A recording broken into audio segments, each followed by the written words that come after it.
प्रारब्ध के सभी दर्शकों को मेरा नमस्कार। मेरा नाम है संदीप आर.के. सिंह और आज हमारे साथ श्री बाबा रामदास जी। बाबा जी बहुत बहुत स्वागत है आपका। जय श्री राम। जय श्री राम। संदीप भाई कैसे हैं आप? बढ़िया है सर। और बाबा जी दर्शकों को जानकारी के लिए हम शेयर करें, बाबा जी अभी अभी लौटे हैं पुणे में जयपुर डायलॉग्स के दक्कन समिट से। तो बहुत ही अद्भुत रहा। आप लोग जयपुर डायलॉग्स के चैनल पर भी देख सकते हैं। बहुत प्रख्यात हमारे राष्ट्रवादी विचारधारा के लोग वहां आए और सबने बहुत अच्छा थीम भी था। एक है तो सेफ है, तो कमाल की आपको वहां भी बातें मिलेंगी। और इसी से एक है तो सेफ है से पहले आया था बटेंगे तो कटेंगे। और जब योगी जी ने ये नारा दिया तो ये विशुद्ध रूप से एक बहुत बड़ा इशू है भारत में जिसको एड्रेस नहीं किया जाता। वो है मुस्लिम वोट बैंक या मुस्लिम रूल या इस्लामिक रूल जो भारत में रहा और जो अभी भी आने का प्रयास कर रहा है। और उसी के खिलाफ विशुद्ध रूप से हम तो ये मानते हैं कि बटेंगे तो कटेंगे। वो क्योंकि रेफरेंस भी बांग्लादेश का दिया था योगी जी ने। ठीक है, तो हिंदू वोट बैंक एक अपने आप में एक ताकत उभर रही है।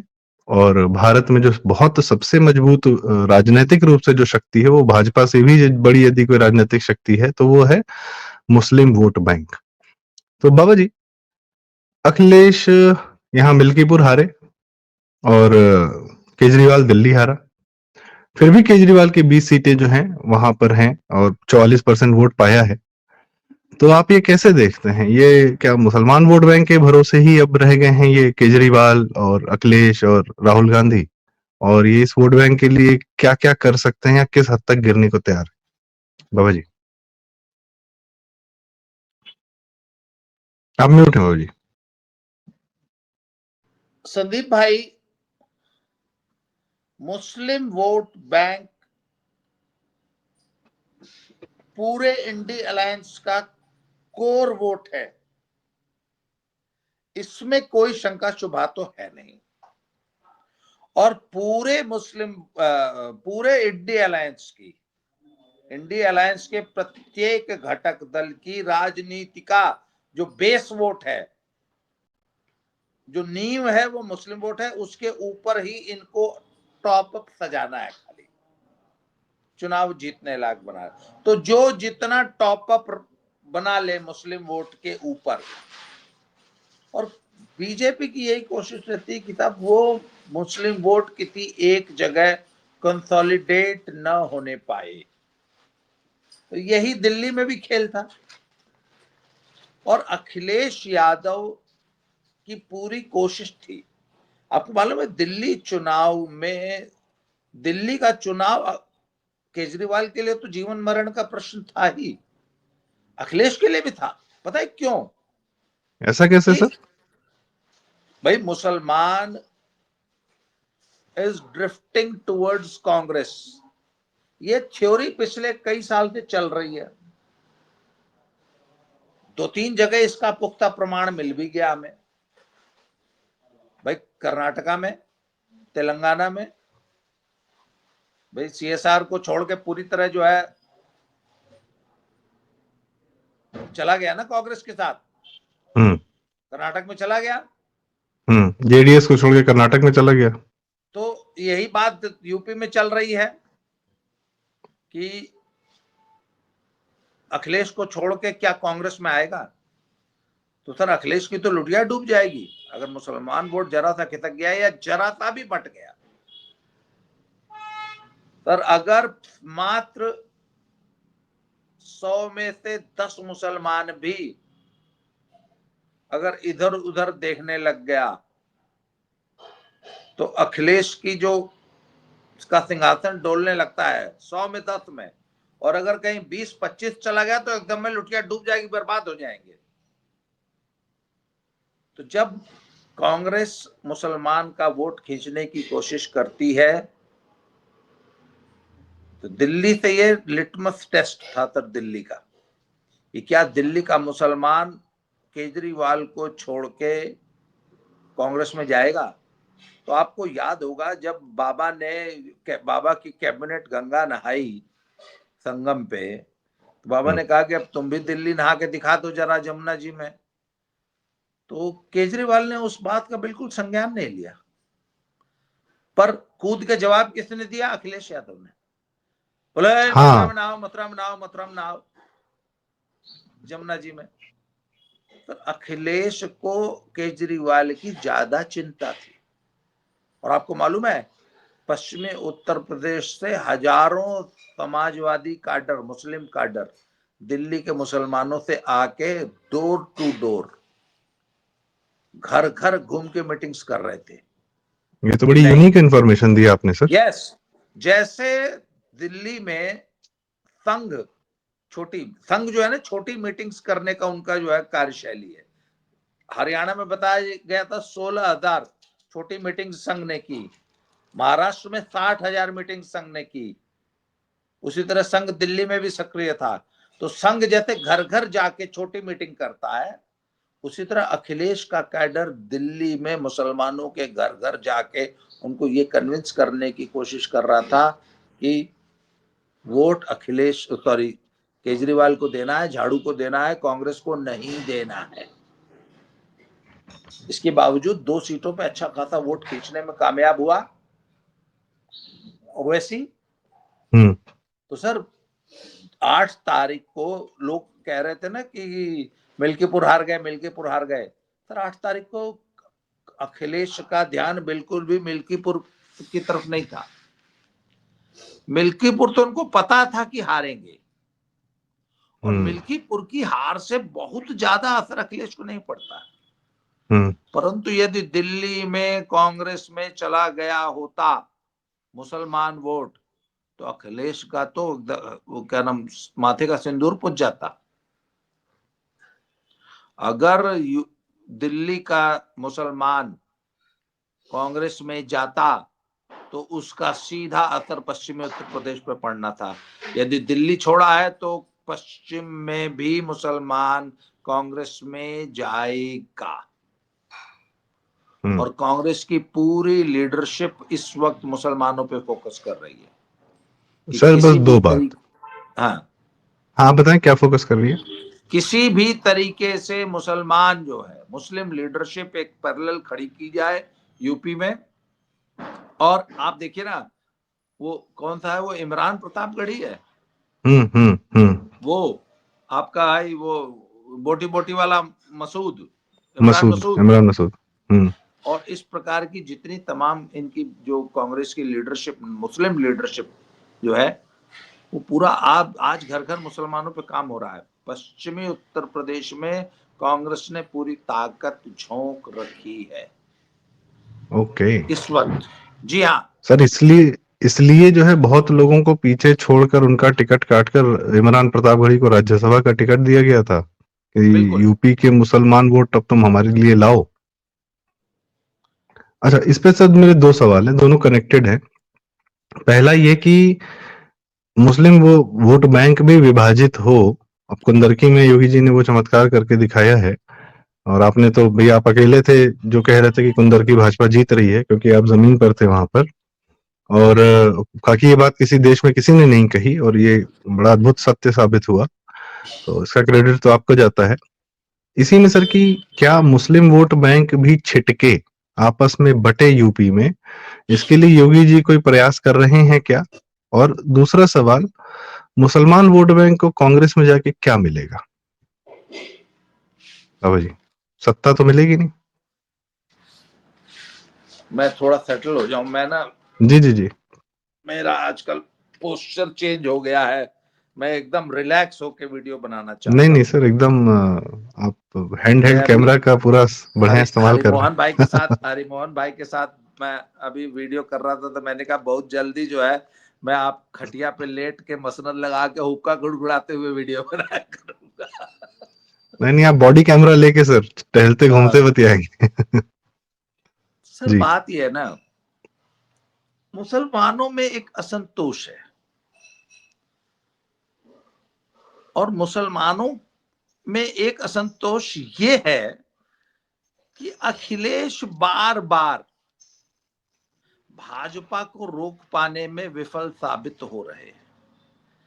लोकसभा में थोड़ी सी सफलता मिली थी, पर उपचुनाव ने उसको फिर से धो दिया। जी मुसलमानों को दलित वोट बैंक बहुत प्रिय है, और क्या अखिलेश की वजह से दलित वोट बैंक जो है समाजवादी पार्टी में नहीं जा पा रहा, इसलिए कांग्रेस की छत्र छाया में जाना चाह रहा है मुसलमान? नहीं सर, मुसलमानों के असंतोष के बहुत से कारण हैं। उसमें जो मुख्य कारण है कि अब तक अखिलेश भाजपा को रोकने में विफल साबित हुए। अच्छा, मुसलमानों को एक बात समझ में आ गई है कि उन्होंने 90 के दशक में बाबरी विध्वंस के बाद कांग्रेस को छोड़कर जो रीजनल पार्टीज का हाथ थामा पूरे देश में, उससे उनको नुकसान ही हुआ है। कांग्रेस कमजोर हुई है और भाजपा का लगातार उदय होता आया है। तो यदि भाजपा को रोकना है तो उसके लिए कांग्रेस को मजबूत करना ही होगा। अब अच्छा, कांग्रेस की एक विडंबना है सर कि जिस स्टेट में कांग्रेस 1 या 2 नंबर पे है वहां तक तो सही है, जब किसी स्टेट में कांग्रेस तीसरे या चौथे नंबर पे चली जाती है फिर उसका रिवाइवल हो नहीं पाता। दिल्ली में ये फिर साबित हुआ। दिल्ली में इस बार कांग्रेस ने ठीक ठाक चुनाव लड़ा, परंतु मात्र 2%, ओनली 2% वोट का इजाफा कर पाई है, 4 से 6% पे आई है। अच्छा, कांग्रेस के लिए एक और बड़े संतोष की बात है कि पहले आपको ध्यान होगा 2020 के दिल्ली चुनाव में 68 सीटों पे 70 में से 68 पे कांग्रेस की जमानत जब्त हुई थी। इस बार तो उसमें थोड़ा इंप्रूवमेंट है, इस बार सिर्फ 67 की जमानत जब्त हुई है। मतलब एक और सीट पे जमानत बचाने में कामयाब हुआ है जी। ये है सर औकात कांग्रेस की। तो मुसलमान को डायलेमा यह है कि वो कांग्रेस को वोट तो देना चाहता है यूपी में, पर कांग्रेस के पास वो झोली ही नहीं है जहां वो वोट समेट सके। न संगठन है न कैंडिडेट है। न कैंडिडेट तक नहीं है। तो इसलिए कांग्रेस में जा नहीं पा रहा मुसलमान। दिल्ली में भी चला गया होता पर औकात ही नहीं बची है। सर सेम समस्या यूपी में आ रही है। मुसलमान कांग्रेस के साथ चला तो जाए, कांग्रेस के बाद ना कैंडिडेट ना संगठन, कुछ है ही नहीं। तो आज की तारीख में मजबूरी में अखिलेश के साथ टिका हुआ है।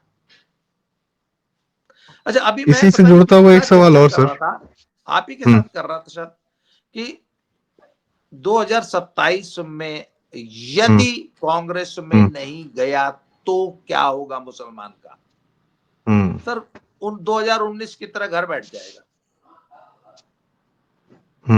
परंतु अखिलेश से नाराजगी जताएगा, अखिलेश को वोट नहीं देगा।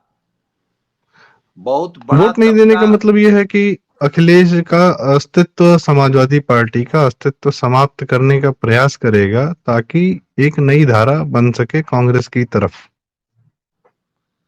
दूसरी भाजपा की कोशिश यह है कि आजम खान एक नई पार्टी बनाए। हाँ, ये आपकी बड़ी इंटरेस्टिंग थ्योरी है सर, ये जरा डिटेल से बताइए कि आजम खान क्या बाहर निकाले जा रहे हैं और क्यों? सर आपको वो नवाजुद्दीन का वो जो वेब सीरीज आई थी उसका नाम था सेक्रेट गेम्स, उसमें पहले तो वो बोलता अपुनिश भगवान है, फिर जो वो फोर्सेस हैं पॉलिटिकल फोर्सेस और वो उसको उठा के जेल में डाल देती हैं और इतना मारती है फिर वो रोक बोलता अपुन इधर मर जाएगा, इतना पीटती है उसको। फिर जब एकदम अधभरा कर देती है, एकदम मरने वाला होता है, तो उससे पूछती हैं क्यों मार दें या छोड़ दें? तो कहता है छोड़ दो। कहता ठीक है छोड़ देंगे, पर एक शर्त पे, हमारा आदमी बन के रहेगा, हमारा काम करेगा। बोला हाँ करूंगा, जो कहोगे वो करूंगा, बस छोड़ दो, मारो मत। Sir same story Azam Khan के साथ हो रही है। अब थोड़ी देर बाद बाबा पूछेंगे क्यों भाई, मार दें या छोड़ दें, साले अतीक अहमद बना देंगे। बाबा बकायदा उसके सामने रजिस्टर लेके बैठेंगे और बोलेंगे देख अतीक, अशरफ, उसका लोंडवा, उसका हाई हाउ 20,000 करोड़ का साम्राज्य, राइट फ्रॉम इलाहाबाद से लेकर नोएडा तक, मुख्तार, क्या हुआ? इकबाल, हाजी इकबाल, याकूब इकबाल, और हाँ अभी सबसे लेटेस्ट सर संभल वाले बर्क साहब, उनका खानदान। हाँ हाँ। तो फिर आजम खान से पूछेंगे क्यों मार देंगे, छोड़ दें? बोलेगा छोड़ दो। बोले एक शर्त पे छोड़ेंगे, चलो साले अपनी पार्टी बनाओ। सर पश्चिमी उत्तर प्रदेश की 138 सीट पे असर डालेगी। आजम ओवैसी साथ आ जाएं आजम तो ओवैसी रावण अच्छा। प्लस कांग्रेस। भाई एक बात तो तय है, अखिलेश का पैक्ट कांग्रेस के साथ नहीं होना है। हम्म ये गलती वो एक बार कर चुके हैं, अब वो मरे हुए शेर को जिंदा करने की गलती अखिलेश नहीं करेंगे। सर लेकिन आप ही ने कहा था कि मुसलमान, ये लोग मुसलमान वोट बैंक के हाथों के टूल हैं। इनको लगता है ये मुस्लिम वोट बैंक के फायदा उठा रहे हैं, पर मुस्लिम वोट बैंक इनको चलाता है। 2024 में अखिलेश और राहुल गांधी का जो वो था गठबंधन था, वो मुस्लिम वोट बैंक ने ही कराया था। तो कराया था। 27 में तो और प्रयास करेगा ना सर। नहीं नहीं, पर अखिलेश भूल कर भी अब कांग्रेस के साथ गठबंधन नहीं करेंगे, नहीं तो वही गलती हो जाएगी जो उद्धव ठाकरे ने की थी। तात्कालिक लाभ के लिए हमेशा के लिए पार्टी खत्म, राजनीति खत्म, सिंबल तक चला गया। तो सर वो गलती अखिलेश यादव अब नहीं दोहराएंगे। अब अगर वो गलती नहीं दोहराएंगे तो इसका मतलब 2027 का चुनाव कांग्रेस और अखिलेश का पैक्ट नहीं होना है। तो उसमें बीजेपी, बाबा, आजम खान, ओवैसी, रावण, इन तीनों की एक युति बना के उससे कांग्रेस का प्रीपोल अलायंस करवाएंगे। तो अब एक तो फाइट हो गई ट्रायंगुलर, एक तरफ अखिलेश, एक तरफ कांग्रेस प्लस ये तीन, और बीजेपी। तो सर आजम खान को एक नई पार्टी बनानी है मुसलमानों की। सर ये युति जो होगी 138 सीटों पर असर डालेगी और उसकी चुनाव जीतने की क्षमता हो चाहे ना हो, हरवानी की न्यूसेंस होगी। वैल्यू होगी। वो अखिलेश को चुनाव हरवा देंगे। और सर कैंडिडेट भी बड़ी आसानी से मिल जाएंगे। जितने हाँ। आतंकवादी या जम जेल में मुसलमान जितने भी अवैध कारोबार में रहे हैं लिप्त, उन सबको कैंडिडेट बना दो। और सर एक बात और बताइए ना, वही पिछला रोल मॉडल चुनाव होते हैं इनके। देखिए अखिलेश ने कितने मुसलमानों को टिकट दिया? इस बार यू तो कैन नहीं दिया काउंट था। Them on fingers. हम्म तो अखिलेश को तो टिकट ही नहीं दिया मुसलमानों ने, सॉरी मुसलमानों को तो अखिलेश ने टिकट ही नहीं दिया। तो इस नई पार्टी से टिकट तो मिलेगा कम से कम। सर अब सर बहुत ओवैसी से, ने ताहिर हुसैन को बनाया ना उम्मीदवार। हाँ 33,000 बिल्कुल। वोट काटे उसने। सर पश्चिमी उत्तर प्रदेश में 100 से ज्यादा ऐसे मुस्लिम कैंडिडेट्स हैं जो दिन रात चुनाव की तैयारी करते हैं और जिनके पास चुनाव लड़ने के लिए 10, 20, 50, 100 करोड़ रुपए का बजट होता है। मुसलमान की एक बड़ी खासियत होती है सर, जब वो गलत सही तरीकों से पैसा कमा लेता है तो वो तुरंत राजनीति में कूदता है। उस जराइम पेशे से या 2 नंबर का जो पैसा कमाया है उसे सुरक्षित रखने के लिए और बाबा के प्रकोप से बचने के लिए जो सबसे आसान रास्ता है वो राजनीति है। कि एमएलए बन जाओगे तो कम से कम घुटने में कोई गोली तो नहीं मारेगा ना। सर इससे बचने के लिए वो अगर सर उसको टिकट आपकी ये अखिलेश बात नहीं सुन के देंगे, बाबा जी कह सकते हैं कि चैलेंज एक्सेप्टेड, कि एमएलए बन जाओगे तब भी घुटने में मार दूंगा। जी। तो सर बाबा की पूरी कोशिश ये रहनी चाहिए कि आजम खान के नेतृत्व में एक नई पार्टी बने और आजम खान को तैयार कर लिया जाएगा। बोल साले यहीं यहीं जलवे में मुआ देंगे, नहीं तो जाओ साले बनाओ पार्टी। तो सर बात यह है कि आजम खान अपनी जान बचाने के लिए ये काम करेंगे। इसका मतलब आजम खान को लिक्विड ऑक्सीजन में रखा गया है। जी लिक्विड जीने नहीं देगा, ऑक्सीजन मरने नहीं देगा। जी क्या बात है। चलिए सर, बड़ी सही बात आपने बताई। और 27 की तैयारियां अब शुरू हैं, बीच में बस बिहार है 25 में, बाकी 26 में कुछ ना कुछ चुनाव होंगे। और असली चुनाव तो 26 के अंत से ही यूपी का शुरू हो जाएगा, क्योंकि फरवरी मार्च में ही होता है चुनाव, जनवरी में नहीं आचार नहीं संहिता लग जाती है। सर, बाबा ने 27 के चुनाव की तैयारी शुरू कर दी है। अच्छा, हम्म बाबा ने एक काम पिछले 6 महीने में, एक काम और किया। बाबा के पैरों में जो भाजपा हाईकमांड ने जो चक्की बांध रखी थी ना, वो एक आध जो मरकही गाय होती है जो बहुत तेज चलने वाली होती है, वो उसके पैर में जो है कुछ बांध देते हैं, नहीं तो उसके गले में एक तो वो खटिया का घोड़ा लकड़ी वाला। बांध देते हैं कि बहुत दूर न जाने पाए।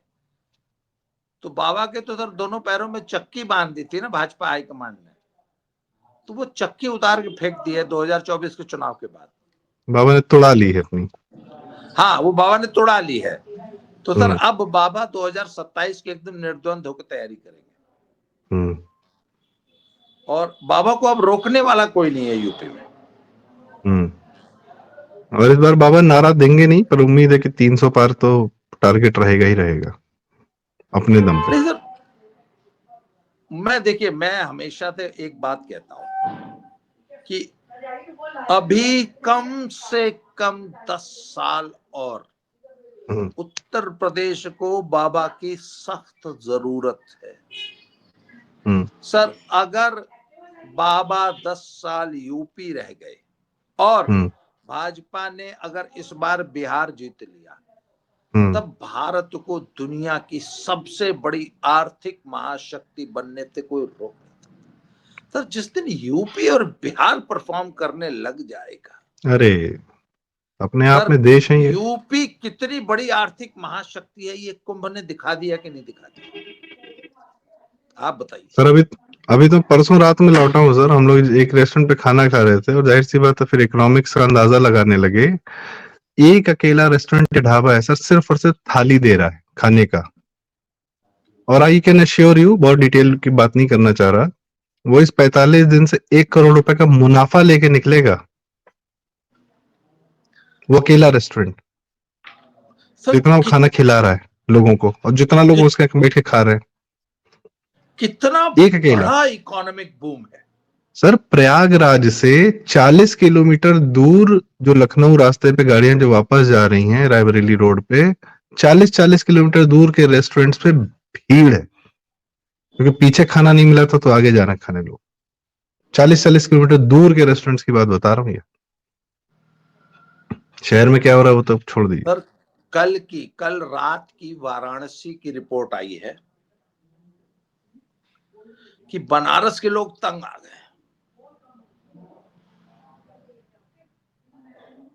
कि हे भगवान, इतने लोग,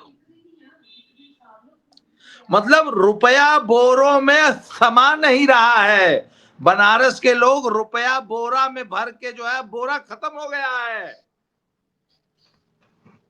अयोध्या में यही हाल है सर,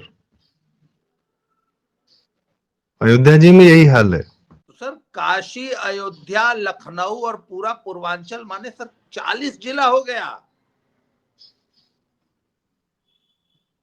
मुगल सर सराय स्टेशन पे कल रात की बात बता रहा हूं, 70,000 यात्री फिर मौजूद था कल। कर्फ्यू जैसी स्थिति है स्टेशनों पे। सर मैंने तो प्रयाग में कोई ऐसे प्रदेश नहीं जिससे गाड़ी नहीं देखी। गुजरात, राजस्थान, हिमाचल प्रदेश, आंध्र प्रदेश, तेलंगाना, कर्नाटका, महाराष्ट्र, मध्य प्रदेश, छत्तीसगढ़, झारखंड, बिहार, सबकी गाड़ियां दिख रही हैं रास्ते में लगी हुई। तो सर बात यह है कि जो इकोनॉमिक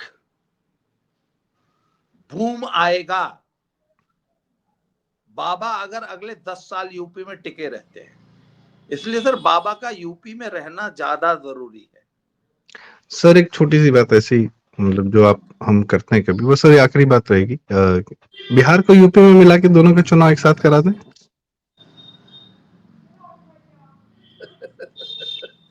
नहीं सर नहीं, एक बात नहीं बताऊं, नहीं, एक बात हाँ, बताऊं सर, बिहार हमसे बहुत आगे है। मैं आपको सही बताऊं सर, जिस मैं दिन एक्चुअली यही सुनना चाह बिहार, रहा था, यही जानना चाह सर रहा सर जिस दिन बिहार अपने पीक पे आएगा ना, यूपी नाखून बराबर होगा, ये ध्यान रखिएगा। ईश्वर सर, पुराने जमाने में मगध सम्राट जो थे, था। मगध साम्राज्य था, वही ना देश पर शासन करता था। सर कृष्ण जी के समय में जो उस समय के सबसे, हस्तिनापुर के बाद जो सबसे मजबूत राजा था वो मगध का जरासंध ही था। सर मगध और पाटलिपुत्र का जब आएगा ना, हम्म। जिस दिन रिवाइवल होगा, उस दिन भारत बनेगा आर्थिक महाशक्ति। सर अभी हम्म। बिहार को कम करके मत आकिए। नहीं, बिहार में झारखंड भी लेते हैं, कम नहीं कर रहे थे सर, बिहार में नहीं नहीं सर, झारखंड भी लेते ये हैं, तो हाँ। बिल्कुल, सुनिए ना, हम्म। बिहार सुनिए, युति क्या बनेगी, यूपी बिहार झारखंड और छत्तीसगढ़, हम्म। ये 4 स्टेट हम्म। भारत को अगले 15 वर्षों में, ये 4 स्टेट, मतलब जितना पूरा भारत उतना ये 4 स्टेट होंगे। हम्म। अभी तक यही बात हो रही थी कि भारत का पश्चिमी हिस्सा ज्यादा वो रहा है, पर अभी जो भारत सरकार और यहाँ की सरकारों का, बस जनता थोड़ा सा सरकार का साथ दे दे, मोदी जी का साथ दे दे।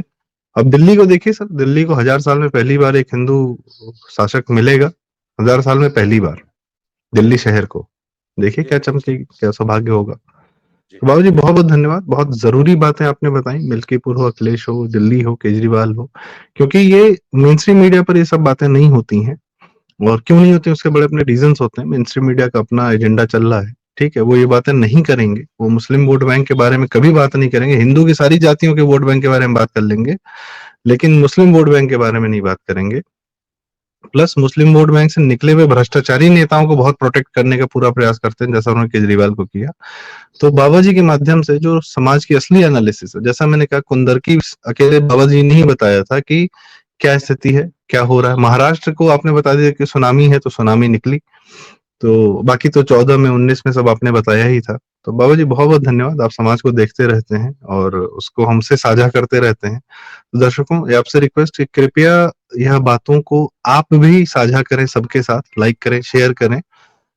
और इससे क्या होता है कि आपको तो बिल्कुल पता है, पर आपके साथ ये बात और दूर तक जाती है, तो उनको भी बाकी जनता को भी एक बेहतर अंडरस्टैंडिंग मिलती है, ये हमारा प्रयास रहता है।